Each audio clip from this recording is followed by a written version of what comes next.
आज की ये कहानी एक ऐसे नेता की, ऐसे पॉलिटिशियन की है जिन्होंने चपरासी से लेकर देश के गृह मंत्री बनने तक का सफर तय किया है। इन्हें आप लोग अपनी स्क्रीन पर भी देख रहे होंगे। मैं बात कर रहा हूं सुशील कुमार शिंदे की। और इनकी कहानी बड़ी संघर्ष भरी रही है। कई कहानियां इनसे जुड़ी हुई हैं। एक कहानी है भगवान की मूर्ति के सामने चोरी ना करने का इन्होंने प्रण लिया और टॉफी फैक्ट्री में नौकरी से शुरू किया था इन्होंने अपना करियर। दलित होने के कारण कई बार इन्हें भेदभाव का सामना भी करना पड़ा। महबूब स्टूडियो के चौकीदार ने भी इन्हें भगाया था। पुलिस में सब इंस्पेक्टर की नौकरी भी की इन्होंने। और आप देखेंगे आला कमान ने इनका टिकट भी काट दिया था चुनाव में। उपराष्ट्रपति पद का चुनाव भी इन्होंने लड़ा था। और आप देखेंगे कि सोनिया गांधी ने इन्हें देश का गृह मंत्री भी बनाया था। गृह मंत्री रहते हुए लाल चौक पर घूमे थे। और आप देखेंगे कि इन्होंने शरद पवार और बाल ठाकरे की तारीफ भी की हुई थी। तो इनकी कहानी हम लोग देख लेते हैं, जान लेते हैं। तो आत्मकथाओं में अक्सर लोग अपने बारे में अच्छी अच्छी बातें ही लिखते हैं, लेकिन महाराष्ट्र के मुख्यमंत्री और भारत के गृह मंत्री रहे सुशील कुमार शिंदे की आत्मकथा काफी दिलचस्प है, क्योंकि वे ऐसी कोई कोशिश करते नहीं दिखते हैं। हाल ही में प्रकाशित अपनी आत्मकथा 5 डिकेड्स इन पॉलिटिक्स में सुशील कुमार शिंदे बताते हैं कि उनका बचपन बहुत गरीबी में बीता था और उन दिनों वो आवारा हुआ करते थे और अच्छा खाने के लिए छोटी मोटी चीजों को चुराकर बेच दिया देना उनके लिए आम बात थी। और इस तरह के कुछ आवारा लड़कों के साथ उन्होंने एक गैंग बना लिया था और वो सड़क पर सामान बेचने वाले लोगों को अपना निशाना बनाया करते थे।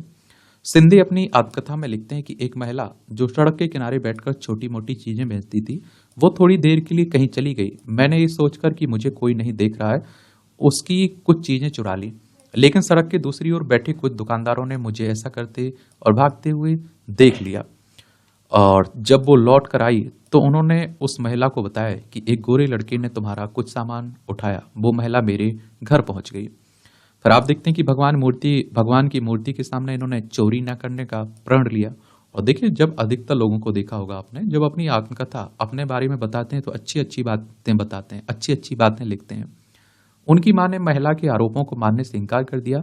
महिला ने कहा कि मेरा लड़का इतनी ओछी हरकत नहीं कर सकता, इनकी मां ने कहा। उस महिला ने अपने आंसू रोकते हुए सिंधे से कहा, मैं समझती थी कि तुम एक अच्छे लड़के हो। सिंधे आगे लिखते हैं कि महिला के जाने के बाद मुझ पर बहुत बुरा महसूस हुआ। मेरी मां ने शायद गिलानी से भरे मेरे चेहरे को पढ़ लिया था। उन्होंने मुझे जोर का थप्पड़ लगाया। वो मुझे उस कमरे में ले गई जहां भगवान की मूर्ति रखी रहती थी। उन्होंने मुझे उनके सामने खड़ा कर पूछा, अब सही सही बताओ क्या हुआ था। भगवान के सामने झूठ बोलने की जरूरत मत करना।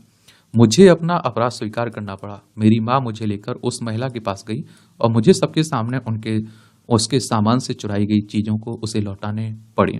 सिंधे लिखते हैं कि इस घटना के बाद उन्होंने भगवान की मूर्ति के सामने चोरी न करने का प्रण लिया और चोरी करना छोड़ दिया। टॉफी फैक्ट्री में नौकरी से शुरू किया अपना करियर। तो अच्छी चीजें खाने की लत तब भी नहीं गई और उनके पास अच्छा खाना खाने के लिए पैसे नहीं होते थे। उन्होंने छोटे ढाबों पर छोड़े गए खानों को खाना शुरू कर दिया। एक दिन एक दुकानदार ने उन्हें ऐसा करते हुए देख लिया। सिंधे लिखते हैं कि उसने मुझे धिक्कारते हुए कहा, तुम्हारे पिता अमीर आदमी हुआ करते थे जो दूसरों को खाना खिलाते थे। तुम्हें भिखारियों जैसी हरकतें करते शर्म आनी चाहिए। उसके तीखे शब्दों ने मुझ पर बहुत असर डाला। मैंने वो खराब आदत भी छोड़ दी। परिवार की माली हालत अच्छी नहीं थी, इसलिए उस समय जब बच्चों के खेलने कूदने की उम्र होती थी, सिंधे ने एक टॉफी फैक्ट्री में 10 रुपए महीने की तनख्वाह पर नौकरी शुरू की। वो अपना पूरा वेतन अपनी मां को दे देते और वो उसमें से 1 रुपया निकालकर उन्हें जेब खर्च के तौर पर दे देती। फिर उन्होंने सोलापुर के मशहूर डॉक्टर विष्णु गणेश बैसपायन की यहाँ 12 रुपये महीने पर बच्चों की देखभाल करने की नौकरी शुरू की। दलित होने के कारण कई बार दलित परिवार से आने के कारण उन्हें कई बार भेदभाव का शिकार भी होना पड़ा। एक महिला के यहाँ जहां वो नौकरी करते थे, उन्हें सस्ती धातु की प्लेट पर खाना दिया जाता था, जबकि परिवार के सभी लोग कांच की प्लेट में खाना खाते थे। एक बार घर लौटते समय उन्हें बहुत प्यास लगी थी। उन्होंने एक व्यक्ति से उन्हें पानी पिलाने के लिए कहा। उसने उनकी जाति पूछी और जब उन्होंने अपनी जाति बताई तो उसकी भाव भंगिमा बदल गई। उसने उन्हें एल्यूमिनियम के बर्तन में पानी दिया और उसको इस तरह से उनको मुंह में डाला ताकि वो बर्तन उनके मुंह से छू ना जाए। एक बार वो अपने चचेरे भाई से मिलने सोलापुर से 10 किलोमीटर दूर धोत्री गांव गए। रास्ते में उन्होंने धूप से परेशान होकर एक तालाब में डुबकी लगा ली। और सिंधे लगते हैं कि थोड़ी देर बाद जब मैं अपने भाई के यहाँ आराम कर रहा था, मुझे बाहर कुछ शोर सुनाई दिया। गांव वाले बहुत नाराज थे कि ढोर जाति के एक व्यक्ति ने तालाब के पानी से नहाकर उसे गंदा कर दिया। अब सोचिए किस तरह का भेदभाव। जब मैंने कहा कि मैं जातिवाद में यकीन नहीं करता, तो भीड़ और आग बबूला हो गई। आखिरकार ये तय हुआ कि एक पुजारी को बुलाकर तालाब की शुद्धि कराई जाए। मुझे कोई शारीरिक चोट तो नहीं पहुंची, लेकिन इस घटना ने मेरे अंतर्मन पर बहुत बुरा असर डाला। महबूब स्टूडियो के चौकीदार ने भगाया। इस बीच सिंधे नौकरी के साथ साथ पढ़ाई भी करते रहे। हालांकि वो हाई स्कूल में 2 बार फेल भी हुए। 20 साल की उम्र में इंटरमीडिएट पास की इन्होंने। पहले उन्हें एक चपरासी की नौकरी मिली, फिर वो 150 रुपये महीने के वेतन पर एक कोर्ट में बेंच क्लर्क हो गए। पढ़ाई के दौरान उन्हें अभिनय और भाषण देने का शौक चढ़ाया। उन्होंने कॉलेज के कई नाटकों में काम किया। कुछ लोगों ने कहना शुरू कर दिया कि उनकी शक्ल राज कपूर से मिलती है। अभिनय का शौक इस हद तक गया कि अपने दोस्तों के कहने पर अपना भाग्य आजमाने के लिए उन्होंने बॉलीवुड का भी रुख किया। लेकिन उस समय उन्हें बहुत बड़ा धक्का लगा जब महबूब स्टूडियो को चौकीदार ने उन्हें स्टूडियो के गेट के अंदर नहीं घुसने दिया। सालों बाद जब उन्हें महाराष्ट्र सरकार में संस्कृति मंत्रालय दिया गया, तो उन्हें कई फिल्मों के फ्लैप देने के लिए बुलाया जाता था। अब सोचिए, यही तो सफलता होती है। और सिंधे लिखते हैं कि एक बार जब मैंने मंच पर साथ बैठे दिलीप कुमार को अपनी आप बीती बताई, तो हम दोनों बहुत जोर से हंसे। बाद में उन्होंने एक लेख में लिखा, कभी दरबान ने इनको रोका था, अब ये हमें रोकते हैं। और पुलिस में सब इंस्पेक्टर की नौकरी। इस दौरान उन्होंने अपने एक मित्र सुभाष बेलीकर के कहने पर पुलिस में सब इंस्पेक्टर के पद का आवेदन किया। उन्हें इंटरव्यू के लिए बुलाया गया। उनका पुलिस में चयन भी हो गया। अब उनका वेतन बढ़कर 350 रुपये हो चुका था। उन्हें रहने के लिए एक सरकारी घर भी आवंटित हो गया। पुलिस की नौकरी के दौरान उनके कई बड़े लोगों से मिलना जुलना भी शुरू हो गया। इसी कड़ी में उनकी मुलाकात उस समय महाराष्ट्र की राजनीति में तेजी से उभर रहे शरद पवार से हुई। कुछ दिनों की मुलाकात के बाद पवार ने उन्हें विधानसभा चुनाव लड़ने का प्रस्ताव भी दिया। उन्हें पुलिस की नौकरी से इस्तीफा दे दिया। जब 1972 में महाराष्ट्र में विधानसभा चुनाव यशवंतराव चौहान ने शरद पवार के कहने पर आरक्षित चुनाव क्षेत्र करमला से उनका नाम प्रस्तावित किया और आलाकमान ने टिकट काटा, तो आज सिंधे के दोस्त मानकर चल रहे थे कि उन्हें टिकट मिलना अब तय है। सिंधे लिखते हैं कि इस झटके के लिए बिल्कुल भी तैयार नहीं था। जब कांग्रेस आलाकमान ने मेरी जगह तेयप्पा सोनावने को करमला से उम्मीदवार बना दिया। सोनावने पूर्व सांसद थे। ऐसा करने का कोई कारण नहीं बताया गया, लेकिन मुझे बाद में पता चला कि बाबू जगजीवन राम ने सोनावने के अनुभव को देखते हुए उनकी सिफारिश की थी। मेरा दिल जरूर टूटा, लेकिन इस फैसले पर सवाल उठाने का विचार मेरे मन में कभी नहीं आया। अगर आपको विधानसभा का चुनाव लड़ना है तो आपकी उम्र कम से कम 25 साल होनी चाहिए। अधिकतम उम्र की कोई सीमा नहीं रखी गई है। विधायक का चुनाव डायरेक्ट जनता यानी कि मतदाताओं के द्वारा होता है। अगर आपकी उम्र 18 साल हो चुकी है तो वोटर सूची में आपका नाम जुड़ चुका होगा, आप लोग वोट डालने भी जाते होंगे। और ये चुनाव करवाता कौन है? भारतीय निर्वाचन आयोग, एक संवैधानिक संस्था है, इलेक्शन कमीशन ऑफ इंडिया। अनुच्छेद 324 के तहत इसकी स्थापना की बात की गई है। 25 जनवरी 1950 में स्थापना हुई थी। 25 जनवरी को आप लोग मतदाता दिवस मनाते हैं। नई दिल्ली में हेडक्वार्टर देखने को मिलेगा। सुकुमार सेन पहले मुख्य चुनाव आयुक्त थे। सोनावने का नवंबर 1973 में निधन हो गया। रिक्त हुए स्थान पर होने वाले उपचुनाव के लिए राज्य इकाई ने उनका नाम फिर प्रस्तावित किया। इस बार कोई अड़ंगा नहीं लगा और आलाकमान ने उनके नाम को मंजूरी दे दी। 1973 में विधानसभा पहुंचने से शुरू हुआ उनका सियासी करियर आगे बढ़ता गया। उपराष्ट्रपति पद का चुनाव लड़ा।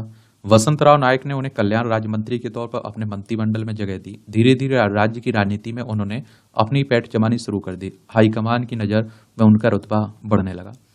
एक समय ऐसा भी आया जब वो इंदिरा गांधी से मिलने दिल्ली आए तो उनके सचिव आर.के. दमन ने उन्हें इंदिरा से मिलने के लिए तुरंत अंदर भेज दिया, जबकि बाहर नारायण दत्त तिवारी, अर्जुन सिंह जैसे वरिष्ठ नेता पीएम से मिलने का इंतजार कर रहे थे।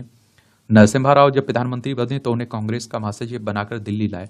उन्हें कांग्रेस कार्य समिति का सदस्य भी बना दिया गया और उनको बिहार और मध्य प्रदेश के साथ साथ 11 अन्य राज्यों की जिम्मेदारी दी गई। सन 2002 में सोनिया गांधी ने उन्हें भारत के उपराष्ट्रपति पद के लिए कांग्रेस का उम्मीदवार बनाया, लेकिन एनडीए के उम्मीदवार भैरों सिंह शेखावत ने उन्हें हरा दिया। सन 2003 में सुशील कुमार शिंदे को महाराष्ट्र के मुख्यमंत्री के तौर पर शपथ दिलाई गई। सन 2004 का चुनाव जीतने के बाद उनके स्थान पर विलासराव देशमुख को महाराष्ट्र के मुख्यमंत्री बनाया गया। तरक ये दिया गया कि देशमुख सहयोगी दल एनसीपी से ज्यादा बेहतरीन तरीके से निपट पाएंगे। सोनिया ने बनाया गृह मंत्री। इसके बाद सुशील को शिंदे को आंध्र प्रदेश के राज्यपाल नियुक्त किया गया और जब 2006 में उनका कार्यकाल समाप्त हुआ तो मनमोहन सिंह सरकार में केंद्र में ऊर्जा मंत्री की जिम्मेदारी दी गई। जुलाई 2012 में उन्हें केंद्र सरकार में गृह मंत्री बनाया गया। एक जमाने में पुलिस सब इंस्पेक्टर के पद पर रहे सुशील कुमार शिंदे का गृह मंत्रालय की चोटी के पद पर पहुंचना एक बड़ी बात थी और उनके सामने पहली चुनौती तब आई जब राष्ट्रपति प्रणब मुखर्जी ने संसद पर हुए हमले के लिए मौत की सजा पा चुके अफजल गुरु की दयायाचिका अस्वीकार कर दी। मामले की गोपनीयता को देखते हुए शिंदे ने तिहाड़ जेल की महानिदेशक बिमला मेहरा, गृह सचिव आर.के. सिंह और तिहाड़ जेल के जेलर सुनील गुप्ता की बैठक बुलाई।